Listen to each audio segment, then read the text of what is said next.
Hello, नमस्कार. मी जान्हवी. पुन्हा एकदा सकाळ आणि सकाळची सुरुवात पीठ मळण्यापासून आणि भाकरी करायला घेतली आहे. आता मिक्स पिठाची आज भाकरी करणार आहे, कारण रोज रोज चपात्या खाऊन कंटाळा येतो. तर ह्या भाकरीच्या पिठामध्ये ना मी ज्वारी, बाजरी, नाचणी, थोडीशी उडदाची डाळ आणि थोडेसे गहू टाकलेत आणि असं मी एकदम 4 किलो दळण लावून घेतलं आहे. गिरण आपलीच आहे, घरात आहे. मी स्वतः दळण लावते, कारण मी बाहेरून दळण आणत नाही.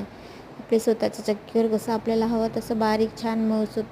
आता तुम्ही इथे बघू शकता की मी असं किती छान बारीक मऊसूत पीठ मळून घेतलेलं आहे. तर ते जास्त हातालाही चिकटत नाही, कारण बाहेरचे दळण लावून देतात ते आपल्या हाताला फार चिकटतं, कारण त्यांना ते दळण्याचा अंदाज नसतो की कुठलं दळण किती बारीक दळायला हवं. तर आपले स्वतःची गिरण असल्यामुळे कसं आपल्याला माहीत असतं की कोणतं दळण किती दळलं हवं. तर आता हे तुम्ही बघा, माझ्या हातालाही फार असं पीठ चिकटलेलं नाही आहे. त्याचं तुम्ही तर आता लाईव्ह बघितलं आहे की मी मी बाकी असं काही कुठलं हाताने काढलं पीठ नाही आहे. काही लोक असं पीठ मळताना पूर्ण ह्या हाताने दुसऱ्या हाताने पीठ पूर्ण असं घासून काढतात. पण तुम्ही माझ्या हाताला बघू शकता की कुठे असं फार पीठ नाही. आता पीठ मळते म्हणते तर थोडंसं लागेल, पण तसं पूर्ण अशी बोटं वगैरे लोळतात किंवा असं ते चिकटतं हाताला, तसा काही प्रकार नाही आहे. आणि वरून हे भाकरीचं पीठ आहे बघा, तुम्ही बघा किती स्वच्छ असं छान मऊसूत असं.